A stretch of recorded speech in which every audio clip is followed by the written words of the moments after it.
The mahogany walls of the Kingston family library had witnessed generations of power transfers, but none quite like this. My brothers, Thomas and Edward, lounged in leather chairs worth more than my supposed monthly salary, sharing knowing smirks as the family lawyer droned on about Grandpa Richard's estate. As per the late Mr. Kingston's apparent wishes, Mr. Harrison adjusted his wire-rimmed glasses. The primary trust will be divided, 45% to Thomas, 45% to Edward, and 10% to Alexandra. Apparent wishes? I kept my voice soft, letting them underestimate me one last time. Thomas laughed, running his hand through his expertly styled hair. Come on, Alex. Did you really expect an equal share? You're the one who abandoned the family business to find yourself. Living in that tiny apartment, Edward added. Working as what? A clerk? If they only knew that tiny apartment was the penthouse of a building I owned, or that my clerk position was a cover for my role as CEO of one of the largest private equity firms on the West Coast. Actually, I opened my leather portfolio, not designer. They'd expect that. I have some questions about the trust's recent activities. Mr. Harrison's carefully neutral expression flickered. The trust operations are quite complex, Miss Kingston. Perhaps we should focus on the distribution, like the $27 million transferred to Cayman Islands accounts last month.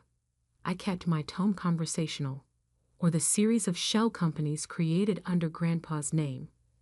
3 months after he died, the temperature in the room seemed to drop 10 degrees. Those are confidential matters, Thomas snapped, his smirk fading. Nothing about this trust is confidential to its real controller. I pulled out the first document.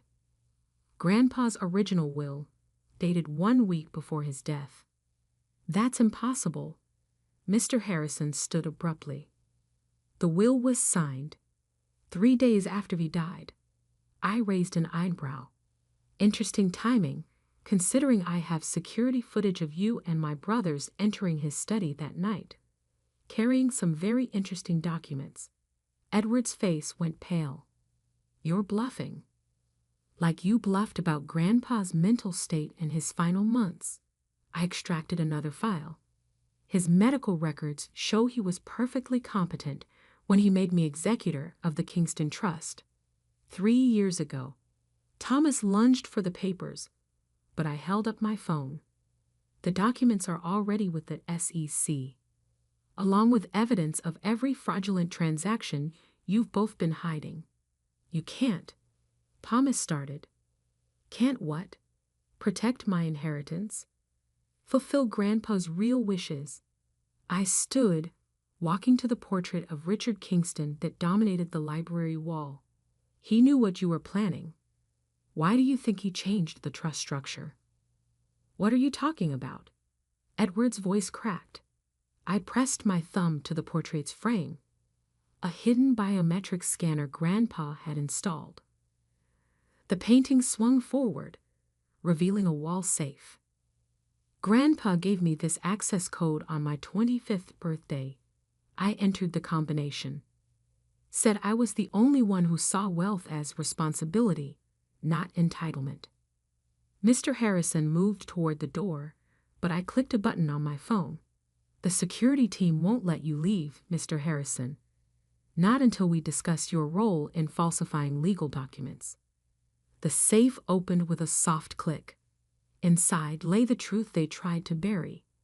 The real trust documents, videos of Grandpa explaining his decisions, and evidence of every scheme my brothers had run thinking no one was watching. Your share? I echoed Thomas's earlier mockery. Let's talk about shares. The Kingston Trust doesn't divide into percentages. It has one controller, chosen by Grandpa, based on character, not birth order. I placed a USB drive on the desk.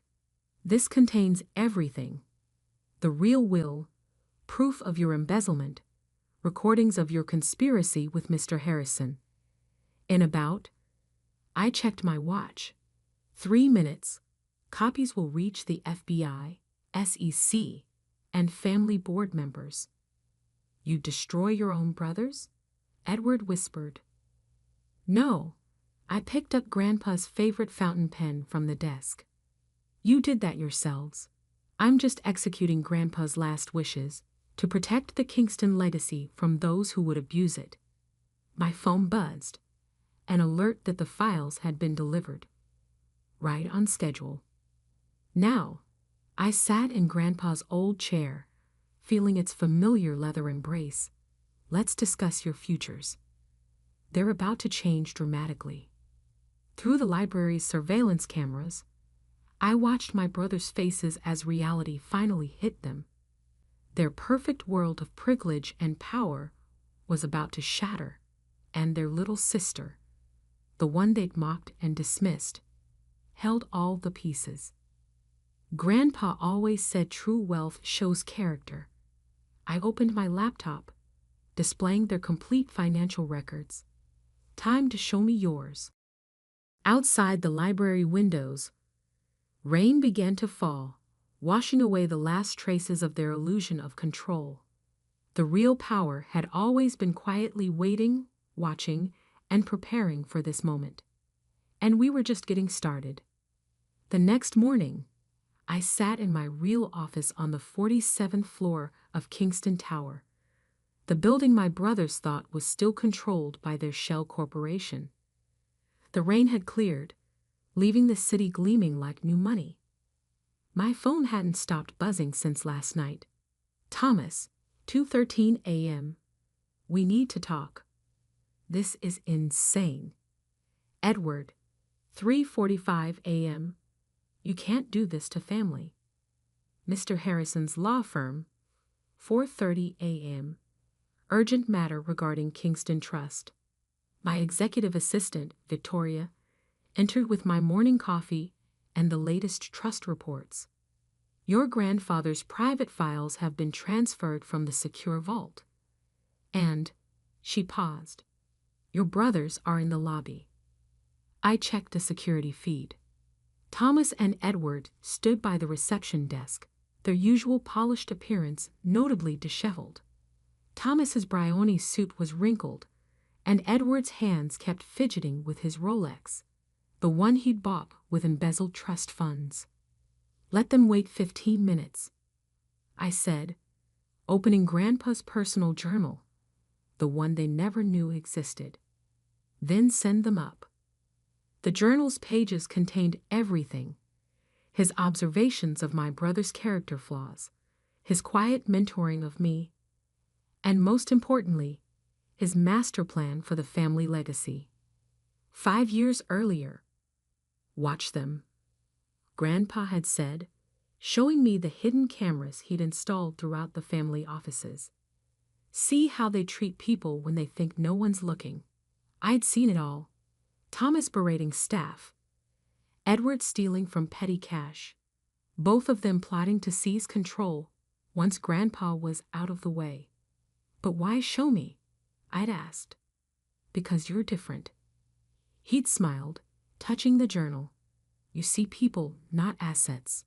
That's why you'll protect this family's real wealth. Its soul. Present day. Victoria's voice interrupted my memories. They're on their way up. I opened my laptop, pulling up the trust's complete records. Every transaction, every scheme, every betrayal documented in meticulous detail. The office doors burst open. Thomas stormed in first, stopping short at the view. Edward followed, his eyes darting around the space that screamed old money and quiet power. This is your office. Thomas's voice cracked. But you said that I worked as a clerk. Amazing what people reveal when they think you're beneath them. I gestured to the chairs facing my desk.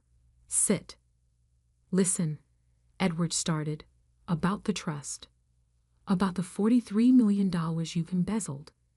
I turned my laptop to show them the spreadsheets. Or the offshore accounts? The fake charities? The systematic theft from every company under trust management? Thomas straightened his tie. We can explain. Like you explained to Grandpa. I played a video on the wall screen. Security footage of them arguing with our grandfather 3 days before his death. Give us control now, Thomas's recorded voice demanded, or we'll have you declared incompetent. The color drained from their faces as they watched themselves threaten the man who'd built our family's empire. He recorded everything, I said quietly. Every conversation, every threat, every scheme. Then he showed me. Why you? Edward whispered. I opened Grandpa's journal to a marked page. Because I earned it. While you were stealing from petty cash, I was learning the business from the ground up. While you were threatening staff, I was building relationships. Grandpa saw everything. The trust, Thomas started, has been under my control for 5 years. I pulled up the original documents. Grandpa transferred everything to me gradually, watching how you'd react thinking you were still in line for control. That's why the quarterly reports, Edward's voice trailed off, showed what you expected to see. Yes, every successful transaction you thought you'd hidden was actually a test. One you both failed spectacularly. My phone buzzed. The family board was assembling for an emergency meeting, as planned. Now, I stood, straightening my channel blazer. No need to hide my success anymore. We have 15 minutes before I present the full audit to the board. Your choices are limited, but they do exist. Choices. Thomas laughed bitterly. You're destroying us. No, I corrected. I'm saving the family legacy from you. But Grandpa believed in redemption, even if he didn't trust you with power. I slid 2 folders across the desk. Option 1, resign all positions, enter the rehabilitation program Grandpa designed, work your way up from entry level under strict supervision. Option 2, face criminal charges for fraud, embezzlement, and conspiracy. Entry level? Edward looked horrified. We're Kingstons. Exactly. I touched Grandpa's journal. And it's time you learned what that really means. Through the office windows, I could see the family board members arriving, gathering in the conference room where their world was about to change. Time to choose, brothers. I checked my watch. The board meets in 10 minutes, with or without your signatures on these agreements. Thomas reached for a folder with trembling hands. You planned this all along. No, I said softly. Grandpa did. I'm just the one who proved worthy of his trust. The morning sun filled the office, reflecting off the city buildings my grandfather had built and my brothers had tried to steal. But the real family legacy wasn't in the buildings. It was in the choice between power and responsibility. And my brothers were about to learn the difference. The Kingston family boardroom fell silent as I displayed the trust's real financial records on the massive screen. 12 board members, cousins, uncles, family friends who'd served for generations, stared at the evidence of my brother's systematic theft. Thomas and Edward sat at the far end of the table, their signed rehabilitation agreements placed prominently before them. They looked small somehow, stripped of their arrogance. As you can see, I continued, Grandfather Richard's decision to transfer control to me was based on substantial evidence of misconduct. I clicked to the next slide. These are the original trust documents, signed and witnessed 5 years ago. Uncle Philip, our father's older brother, leaned forward. All this time, you've been running everything? The legitimate operations? Yes. I pulled up performance charts. Under my management, the trust's legitimate assets have grown by 47%. The charitable foundation has doubled its impact. The family's core businesses are more profitable than ever. And my sons. Dad's voice cracked slightly. He'd arrived just minutes before, summoned by the board's emergency notice. I met his eyes. We're stealing millions, threatening staff, and plotting to seize control through forged documents. I softened my tone. I'm sorry, Dad, but Grandpa saw it coming. The screen changed to show a video recording. Grandfather Richard's familiar face filled the frame, recorded in his study 3 months before his death. If you're watching this, he began, Alexandra has finally revealed the truth about our family's legacy. The trust, the businesses, the foundation. Everything I'd built was never meant for those who valued power over purpose. Thomas shifted uncomfortably as our grandfather continued. I watched my grandsons become exactly what I feared, entitled, corrupt, dangerous to everything we built. But Alexandra, he smiled. She showed me what real leadership looks like. Quiet strength, genuine compassion, strategic brilliance hidden behind humility. The board members glanced between me and the screen, seeing the parallels Grandpa had spotted years ago. The rehabilitation program exists for a reason. Grandpa's recording continued. Because family is about second chances, but only for those willing to earn them. I paused the video. Thomas and Edward have chosen to enter the program. They'll start in entry-level positions, learn every aspect of our businesses properly this time, under strict supervision. And if we refuse, Thomas burst out, then flinched as every head turned to him. Then the SEC gets everything. I clicked to display their criminal exposure. Fraud charges, asset seizure, public trials. You'd send your own brothers to prison, Dad asked quietly. They sent themselves there, I corrected. I'm offering a way back, like Grandpa wanted. Edward spoke for the first time, his voice hollow. The shell companies, the offshore accounts, will be dissolved, I finished. All stolen funds repaid. The trust will absorb the losses, but our family's reputation stays intact, provided you both comply completely. Uncle Philip cleared his throat. And the future leadership structure? I stood, walking to the window overlooking the city our family had helped build. Grandpa left specific instructions. The trust remains under my control, but with new oversight provisions. A reformed board, ethical guidelines, transparent operations. And us? Thomas gestured to himself and Edward. You'll have a chance to earn back positions of responsibility. Real ones, based on merit, not manipulation. I turned back to the board. But first, you need to understand what being a Kingston really means. I played the final part of Grandpa's video. To those watching this, his image said, remember, true wealth isn't in what you own, but in how you use it. Alexandra understood that.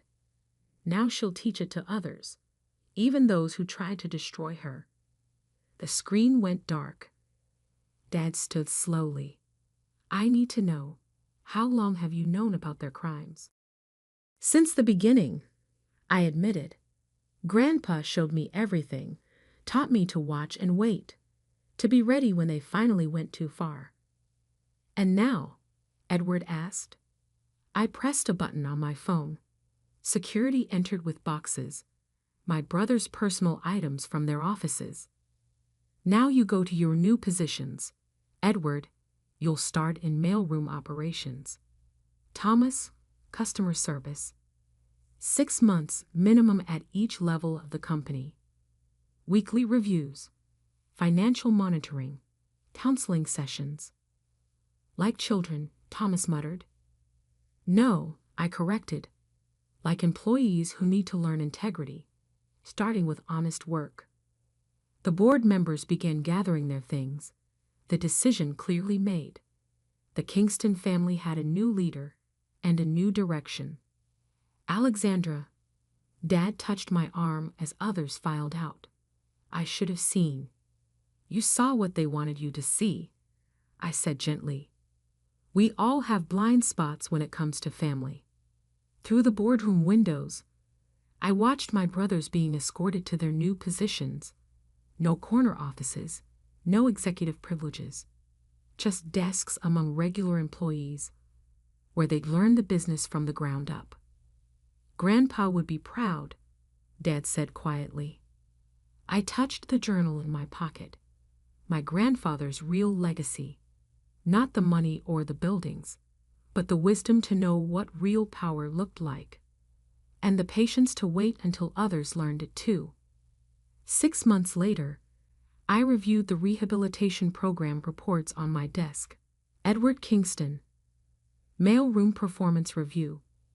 Shows improved attitude towards staff. Learning basic operations. Notably apologized to Jane, receptionist, for past behavior. Requesting additional training in logistics. Thomas Kingston. Customer service evaluation. Initially resistant, but making progress. Successfully handled difficult client complaints. Beginning to understand value of frontline work. Stopped demanding preferential treatment. Victoria entered with my morning coffee and a stack of files. The Trust's quarterly numbers are in. We're up 12% since the restructuring. I nodded, opening my grandfather's journal to his last entry. Power reveals character, but so does powerlessness. Watch how they handle both. My phone buzzed with a text from Edward. Meeting today. Found some inefficiencies in the mailroom system. Want to propose improvements. Progress. Small steps, but progress nonetheless. The security feed showed Thomas at his customer service desk, patiently handling a complaint. No sign of his former arrogance. 6 months of actual work had begun to reshape him. Your father's here, Victoria announced. With the foundation proposals. Dad entered, looking more relaxed than I'd seen him in years. The new youth financial literacy program is ready for review. He placed a folder on my desk. Edward helped organize the mailroom's contribution to the delivery system. Voluntarily. His idea, actually. Dad sat down. They're changing, Alex. Both of them. You and Grandpa. You were right. I pulled up the rehabilitation program's next phase on my laptop. They've earned level 2 access. Still restricted, still supervised. But progress, Dad finished. The office doors opened again. Thomas and Edward entered, both in standard business attire, no more custom suits. They looked different. Humbler. The quarterly reports. Thomas placed a file on my desk. I've highlighted some customer service insights that might help improve trust operations. Edward added his own report. And the mailroom efficiency proposal. It could save the foundation thousands in delivery costs. I studied them both. 6 months ago, they would have considered this work beneath them. Now they spoke about it with genuine interest. Sit, I gestured to the chairs. Let's discuss your progress. They sat, not lounging like entitled princes, but sitting straight, attentive, ready to learn. Grandpa left instructions for this moment too, I said, opening his journal, about second chances and real inheritance. We understand now, Edward said quietly, what he meant about earning it. Thomas nodded. The customers I talk to, the people we actually serve, I never saw them before. Not really. I turned my laptop to show them their new assignments. Phase 2 begins next week. Edward, you'll move to operations management. Junior level.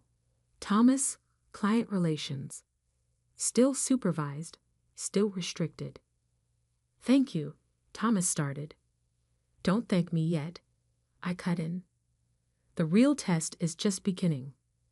Grandpa believed power should be earned through service. Now you'll have a small taste of it back. Let's see what you've learned. Dad watched from the window as his sons absorbed the news. His eyes met mine, filled with understanding. This was what Grandpa had wanted, not just punishment, but transformation. The foundation board meets next week, I continued. You'll both present your efficiency proposals. Show them what you've learned about real value. They left with their new assignments, walking differently than they had 6 months ago. No swagger, no entitlement, just purpose. Victoria brought in the latest security reports. We still monitored them closely, but the last 6 months showed no attempts to circumvent restrictions, no secret meetings, no hidden agendas. Your grandfather's rehabilitation program, Dad said thoughtfully. It's not just about the money, is it? No, I touched the journal.